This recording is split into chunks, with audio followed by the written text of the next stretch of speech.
ಶ್ರೀ ಗುರುಭ್ಯೋ ನಮಃ. ಹರಿ ಓಂ.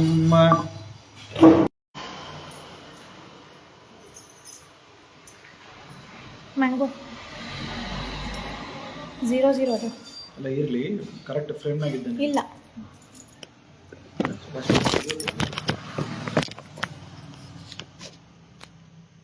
ಹಾಂ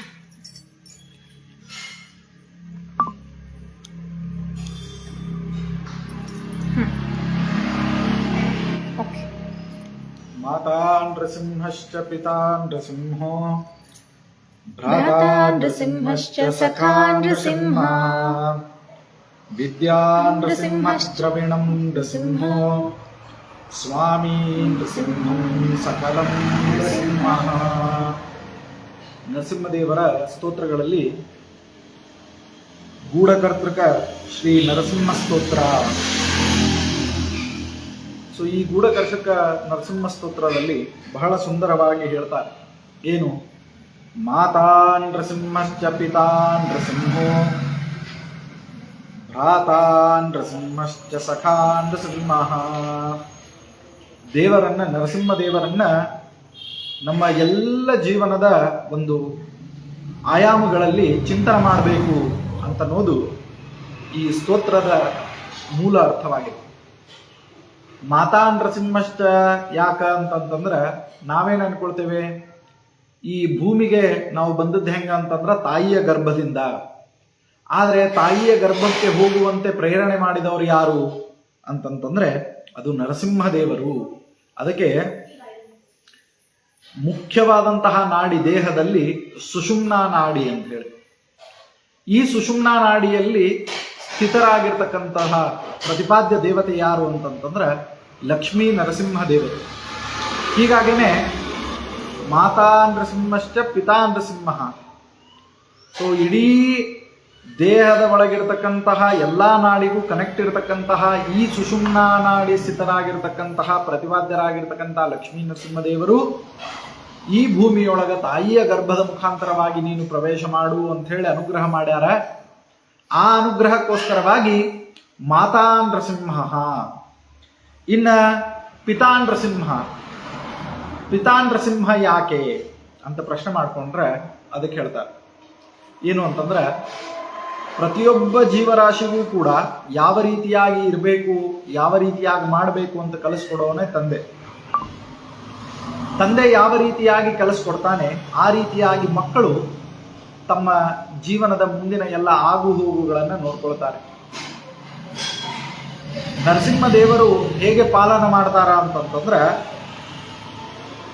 ಬರೀ ನರಸಿಂಹದೇವರ ಸ್ತೋತ್ರ ಮಾಡೋದ್ರಿಂದ, ಪಾರಾಯಣ ಮಾಡೋದ್ರಿಂದ ಕೇವಲ ತಾತ್ಕಾಲಿಕವಾಗಿರ್ತಕ್ಕಂತಹ ಸಂಕಟಗಳು, ವಿಘ್ನಗಳು, ಕಷ್ಟಗಳ ನಾಶ ಅಷ್ಟೇ ಅಲ್ಲದೇನೆ ಅವಾಗ ನಮ್ಗೆ ಗೊತ್ತಾಗ್ತದ ಮಾತಾ ನೃಸಿಂಹಶ್ಚ ಪಿತಾ ನೃಸಿಂಹೋ ಭ್ರಾತಾ ನೃಸಿಂಹಶ್ಚ ಸಖಾ ನೃಸಿಂಹ.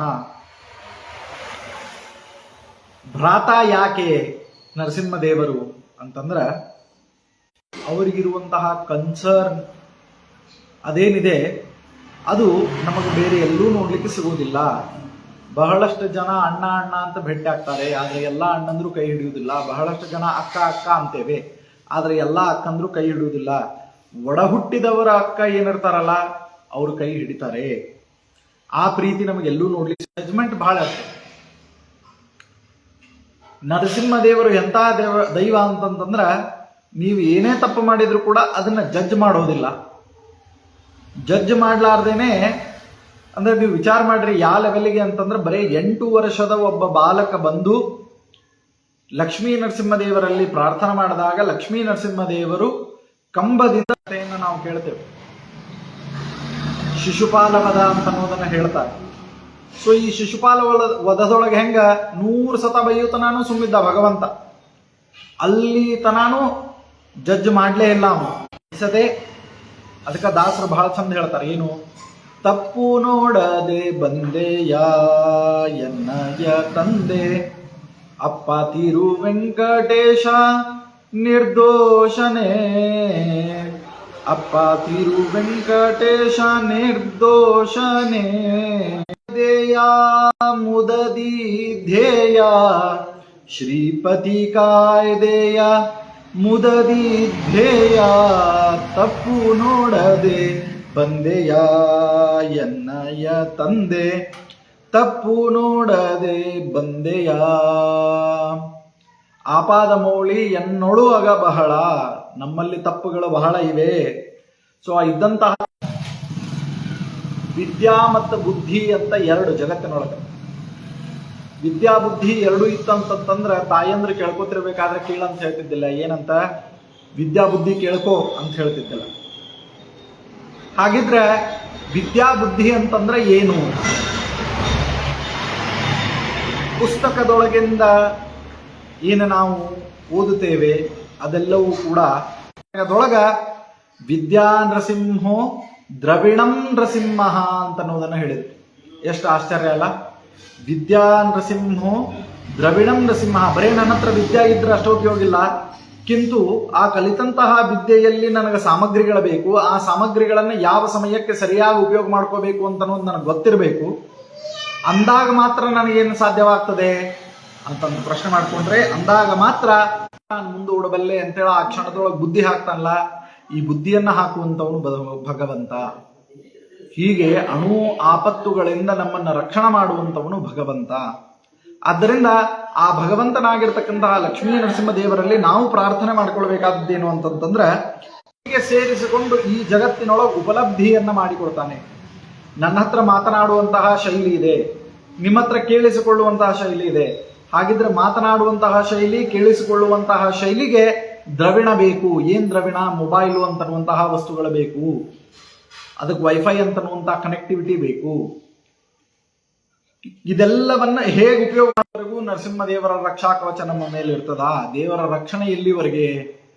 ದೇವರಲ್ಲಿ ನಾವು ಇಷ್ಟೆಲ್ಲ ಪ್ರಾರ್ಥನೆಗಳನ್ನ ಮಾಡ್ತೇವಲ್ಲ, ದೇವರ ರಕ್ಷಣೆ ಈ ದೇಹ ಇರುವವರೆಗೆ ಮಾತ್ರ. ದೇವರ ರಕ್ಷಣೆಯೋ ಹೇಗೆ ಅಂತಂದ್ರೆ ಅದಕ್ಕೆ ಉತ್ತರವನ್ನ ಹೇಳ್ತಾರೆ ಗೂಢಕರ್ತೃಕ ನರಸಿಂಹದೇವರ ಸ್ತೋತ್ರದಲ್ಲಿ. ಹೇಳೋದೇನು ಅಂತಂದ್ರ, ಯಥೋ ಅಲ್ಲಿಯೂ ಕೂಡ ಬಂದು ರಕ್ಷಣೆ ಮಾಡುವಂತವನು ಭಗವಂತನೇ.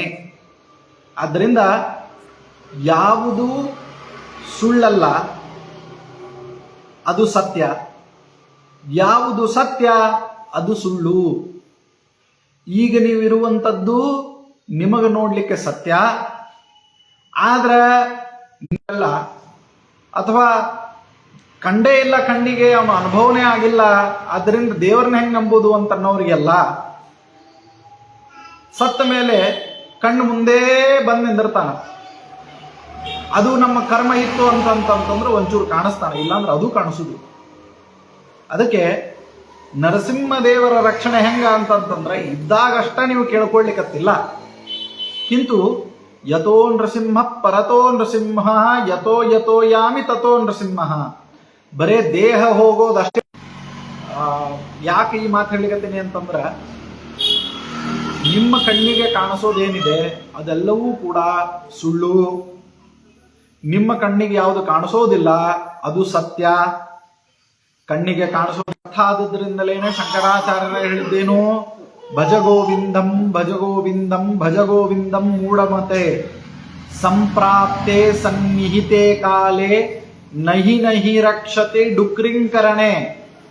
ಒಂದು ಟೈಮ್ ಬರ್ತದೆ, ಲೆಕ್ಕಾಚಾರ ಮಾಡುವಂತ ಒಂದು ಟೈಮ್ ಬರ್ತದ. ಆ ಟೈಮ್ ಬಂದಾಗ ಲೆಕ್ಕಾಚಾರ, ಪಾಪ ಪುಣ್ಯಗಳ ಲೆಕ್ಕಾಚಾರ ಒಂದೇ ಉಳಿತದೆ. ಯಾವುದು ಕೊಟ್ಟಿರ್ತೀರಿ ಅದು ಬರ್ತದೆ. ಈ ದೇಹನೇ ನಮ್ಮ ಜೊತೆಗೆ ಯಾತ್ರೆಯಲ್ಲಿ ಬರೋದಿಲ್ಲ. ದೇಹ ಹೇಳ್ತದೆ ನನ್ನ ಮುಗಿತ ಕೆಲಸ, ಈ ಭೂಮಿಯೊಳಗಿರೋ ತನಕ ಅಷ್ಟೇ ನಾನು, ಮುಂದೆ ನಿನ್ನ ಪ್ರಯಾಣ ಆತ್ಮನ ಪ್ರಯಾಣ, ಇದು ಎಲ್ಲಿಗೆ? ದೇಹದ ಪರಮಾತ್ಮನ ಜೊತೆಗೆ. ಸೊ ಅದಕ್ಕೆ ಇದನ್ನ ನಾವು ಲಕ್ಷ್ಯದೊಳಗಿಟ್ಕೊಳ್ಬೇಕು. ಅದಕ್ಕೆ ಅವ್ರು ಹೇಳ್ತಾರೆ ಏನು, ಭಗವದ್ಗೀತಾ ಕಿಂಚಿತಧೀತ. ಸ್ವಲ್ಪ ಅರ್ಥ ಮಾಡ್ಕೊಂಡಿದ್ದೇನೆ. ಯಾಕೆ ಸ್ವಲ್ಪ ಅರ್ಥ ಮಾಡ್ಕೊಂಡೇನಿ ಅಂತಂದ್ರ ಪೂರ್ಣ ಅರ್ಥ ಯಾರು ಮಾಡ್ಕೊಂಡಾರ ಅವ್ರು ಈ ಭೂಮಿ ಮೇಲೆ ಇರೋದಿಲ್ಲ, ಅವ್ರಿಗೆ ಇರ್ಲಿಕ್ಕೂ ಇಚ್ಛಾನೂ ಬರೋದಿಲ್ಲ. ಸೊ ಹೀಗೆ ಮೋಕ್ಷ ರೂಪವಾದಂತಹ ದೊಡ್ಡ ಪ್ರಯೋಜನದ ವರವನ್ನೇ ಕೇಳಿದ ಮೇಲೆ ಉಳಿದು ಯಾವುದನ್ನೂ ನೀವು ಕೇಳಬೇಕು ಅಂತ ಅನ್ನೋದು ನಿಮ್ಮ ಮನಸ್ಸಿನೊಳಗೆ ಬರುವುದೇ ಇಲ್ಲ. ಅದನ್ನ ಅನುಭವಿಸ್ಬೇಕು ಅಂತ ಹೇಳಿ ಬರೋದಿಲ್ಲ. ಬಹಳ ದೊಡ್ಡ ಪ್ರಯೋಜನ ಇದೆ, ಅದನ್ನ ಅನುಭವಿಸಿದವ್ರು ಗೊತ್ತಾಗ್ತದ. ಇಲ್ಲಾಂದ್ರೆ ಏನ್ ಹೇಳಿಕತ್ತಾರಪ್ಪ ಇವರು ಅಂತ ಹೇಳಿ ನಿಮ್ಗೆ ಅನಿಸ್ತದ. ಆದ್ರೆ ಒಂದ್ ಮಾತು ಹೇಳಲಿಕ್ಕೆ ಇಷ್ಟಪಡ್ತೇನೆ, ನೀವು ಇವತ್ತಿನ ದಿವಸ ಇಲ್ಲ, ಪ್ರಯತ್ನ ಮಾಡ್ತಿರ್ಬೇಕು. ಅದು ಭಗವಂತ ಹೇಳಿರ್ತಾನೇನು, ಪ್ರಯತ್ನ ಮಾಡಿದ್ರೆ ಕೊಡ್ತೇನಪ್ಪ. ಭಾಳ ಹಠ ಮಾಡ್ಲಿಕ್ಕೆ ಹತ್ಕೊಳ್ಳೇನ ಹೆಂಗೆ ಕುಸ್ಗಳಿಗೆ ನಾವು ಅಡಿಗೆ ಸಾಮಾನು ತೆಗೆದು ಕೊಡ್ತೇವೆ, ಹಂಗ ಭಗವಂತನು ಕೆಲವೊಮ್ಮೆ ಕೊಡ್ತಾನೆ. ಆದ್ರೆ ಪ್ರತಿ ಸತಿ ಹಠ ಮಾಡಿದಾಗ ಕೊಡ್ಲೇಬೇಕು ಅಂತ ಅನ್ನೋದಿಲ್ಲ. ನಮ್ಮ ಪುಣ್ಯದೊಳಗ ನಮ್ಮ ಕರ್ಮದೊಳಗೂ ಇರಬೇಕು. ಅದಕ್ಕೆ ಪೂಜೆ ಪುನಸ್ಕಾರ, ಕರ್ಮ, ಧರ್ಮ, ಪ್ರದಕ್ಷಿಣ, ನಮಸ್ಕಾರ ಯಾಮಿ ತಥೋ ನೃಸಿಂಹ. ನಾನು ಎಲ್ಲೆಲ್ಲಿ ಹೋಗ್ತೇನೆ ಎಲ್ಲ ಕಡೆಗೂ ನಮಗೆ ನರಸಿಂಹದೇವರ ಅನುಗ್ರಹ ಆಗೇ ಆಗ್ತದ. ನೃಸಿಂಹದೇವಾದ ಪರನ್ನ ಕಿಂಚಿತ್ ತಸ್ಮಾನ್ ನೃಸಿಂಹಂ ಶರಣಂ ಪ್ರಬದ್ಧೆ. ಆದ್ದರಿಂದ ನರಸಿಂಹದೇವರನ್ನ ಬಿಟ್ಕೊಂಡಾರ ದೇವರ ಅವತಾರ ಮಾಡ. ಆದ್ರ ಭಕ್ತಿಯ ಪರಾಕಾಷ್ಠೆ ಅಂತನೂ ಹಂಗ ದೇವರು ಯಾರು ಬೇಕಾದವರ ಮಾತನ್ನು ಕೂಡ ಸೀರಿಯಸ್ ಆಗಿ ತಗೋಬಹುದು ಅಂತ ಅನ್ಲಿಕ್ಕೆ 8 ವರ್ಷದ ಬಾಲಕರಾಗಿರ್ತಕ್ಕಂಥ ಪ್ರಹ್ಲಾದರಾಜರ ಭಕ್ತಿಗೂ ಕೂಡ ಅಷ್ಟೇ ಮಹತ್ವ ಇದೆ.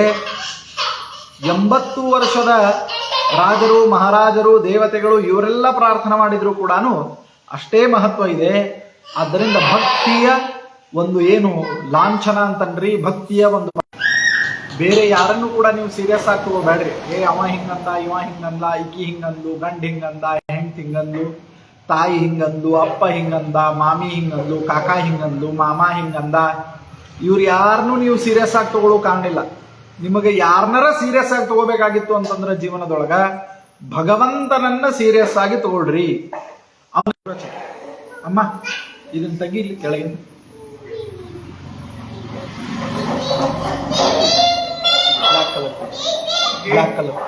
Black colour. ಸೊ ಅದಕ್ಕೆ ನರಸಿಂಹದೇವರ ಈ ಒಂದು ಸ್ಮರಣೆ, ಯಥೋ ನೃಸಿಂಹ ಪರತೋ ನೃಸಿಂಹ ಯಥೋ ಯಥೋ ಯಾಮಿ ತಥೋ ನೃತ್ಯಾದಂತಹ ಸಂಪತ್ತನ್ನ ಕೊಡುವಂತಹ ನರಸಿಂಹದೇವರು. ತ್ರಾಸಯೇ ಯಮದೂತಾನಾಂ, ಇವರ ಹೆಸರು ಕೇಳಿದ್ರು ಅಂದ್ರೆ ಯಮದೂತರಂತ ಯಮದೂತರಿಗೂ ಕೂಡ ತೊಂದರೆ ಆಗ್ತದೆ. ತ್ರಾಸಯೇ ಯಮದೂತಾನಾಂ ನೃಹರೇರ್ ನಾಮಗರ್ಜನಂ. ನರಸಿಂಹದೇವರ ಒಂದು ನಾಮಸ್ಮರಣದ ಗರ್ಜನೆ ಅಷ್ಟು ಜೋರಾಗಿರ್ತದೆ.